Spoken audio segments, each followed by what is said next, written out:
Welcome back to the podcast. If you're a highly sensitive neurodiverse woman who feels like you are doing everything right and still getting no results, then you are in the right place. So without further ado, let's dive in. So here's the thing. I don't think you are self-sabotaging. In fact, I don't think highly sensitive and neurodiverse women self-sabotage at all. I think that highly sensitive and neurodiverse women self-soothe. And here's why. So if you are anything like me, you will be most excited by new ideas, new plans, new materials, new books, the next thing. You're always on to the next. And it brings a level of excitement, of joy, of like it wants to pull you forward. And you finally feel that energy of motivation that sometimes just disappears on you. But when this happens, you can feel excited, you're in momentum, you get going. And then that kind of sneaky voice creeps in, that sneaky doubt, and that doubt just kind of pulls you back. And it starts really small. It starts with not sending that message. It starts with questioning whether or not that's the right person to reach out to. It starts with reducing the amount of cardio you do on the treadmill. It's not a full-blown, I'm not going to do it. It's just this feeling of, I'm just not sure. We end up repeating the same behavior. We do it over and over and over and over. And we find ourselves back in the same spot and we call it self-sabotage. But here's the thing. Highly sensitive and neurodiverse women don't self-sabotage. There's nothing about your life experience or your mind that wants to destroy your success.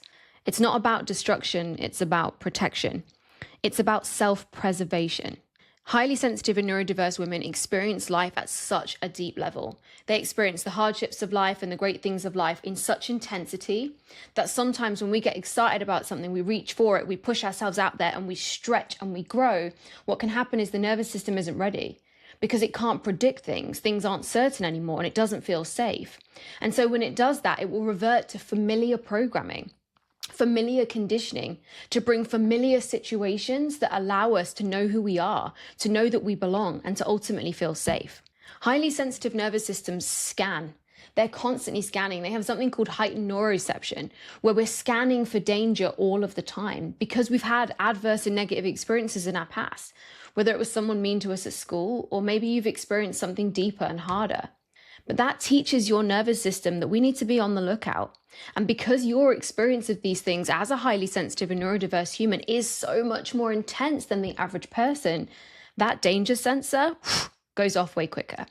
So when we try to push ourselves, put ourselves out there, and then we pull ourselves back, that isn't self-sabotage, it's self-preservation. Two of the biggest fears that show up for highly sensitive and neurodiverse women, and I've seen this time and time again with my clients, the first is the fear of rejection. The fear that somebody else's opinion will make us feel less than. The feeling of less than creates an energy of shame inside the body. And because highly sensitive and neurodiverse humans feel things so intensely, that shame can feel like suffocation. It can feel like you're being swallowed from the ground up. And I don't know about you, but nobody wants to feel that way. The second thing is that highly sensitive humans are terrified to get it wrong, whether that's because there's an onward fear of punishment or because they're then going to feel that same experience of deep shame. So in turn, getting it wrong feels completely unsafe. Putting ourselves out there feels terrifying. And as a result, we either just won't do it, or every time we push ourselves and feel exposed, we'll snap ourselves right back. I had a really personal, interesting experience of this back in 2023. I posted a reel on what was an old Instagram that was focused around this podcast, ironically. And I posted a reel about my views on manifestation and how I do not believe it's linear. I believe it's not like a boomerang where you put something out and it comes right back. I explained about energy fields. I explained about what I believe about deep healing and how that provides such support and transformation for manifestation. And I talked a lot about what we expect and what we get. Anyway, I got some serious fucking hate on that video. I mean, in what world is it okay to drop these kind of comments on a nice person's message, sharing something that they just genuinely love and believe in? But what happened to me wasn't conscious. What happened next wasn't me going, oh gosh, that was awful, and now I will hide myself away from the world. It wasn't like that. I just slowly retracted. I didn't post much on that account after that. In fact, I didn't post much on social media for probably maybe a good 6 weeks. And I labeled it something else. I blamed it to do with something else. Something else was going on with me. I just didn't have the bandwidth. I didn't have the capacity. I didn't have the brain space. But looking back in hindsight, I can see exactly what happened. I felt exposed. So when I pulled back, I felt relief. Then what happens is we feel that sense of relief, but it's only temporary. And then we feel frustrated again and we're ready to go again. And then we push ourselves out there again and the cycle repeats. And this is the cycle that repeats over and over and over for highly sensitive and neurodiverse women. But here's what I want you to remember. You're not stopping you. Something in you is stopping you.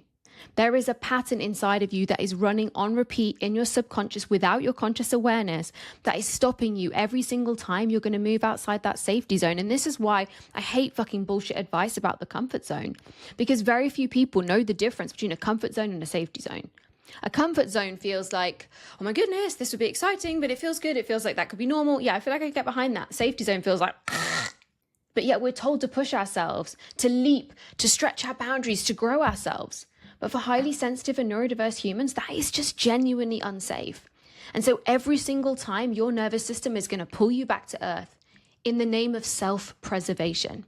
So until you shift the patterns underneath, nothing is going to change. That's not to throw shade or throw shame. That is to give you this honest opinion from a highly sensitive, neurodiverse, but ambitious as fuck woman who's created abundance, success, love, and amazing things, but who's also held myself back from massive dreams unconsciously. Until something changes at the root, until that nervous system, it feels safe to stretch, safe to grow, safe to repattern and reprogram and rewire, you will keep repeating the same cycle. And you can call it self-sabotage, but ultimately it's self-preservation. So if right now everything I've said today, you're like, oh my gosh, this is what's happening to me. This is exactly how I feel. This is the exact same scenario that's been playing itself out in my life over and over and over. I want you to start with my Make Manifesting Guide, and you can find the link in the show notes below. This guide is going to break down why traditional advice around creation and around manifestation does not work for you and why you keep ending up back in the same spot. But if you've reached the point where you're like, I am just freaking done, I'm ready to get to the root, I'm ready to shift at that deep level so that this stops becoming something I have to keep revisiting, listening to more podcasts, watching more content, reading more books, and you're actually ready to create that transformation, then you can book a free discovery call with me in the link below inside the show notes. So I hope that something I've said in today's episode resonated. And if you loved it, don't forget to like, subscribe, and share so that more highly sensitive and neurodiverse women can find this work and feel seen too. So I hope you loved it as much as I love sharing it with you, and I'll see you on the next one.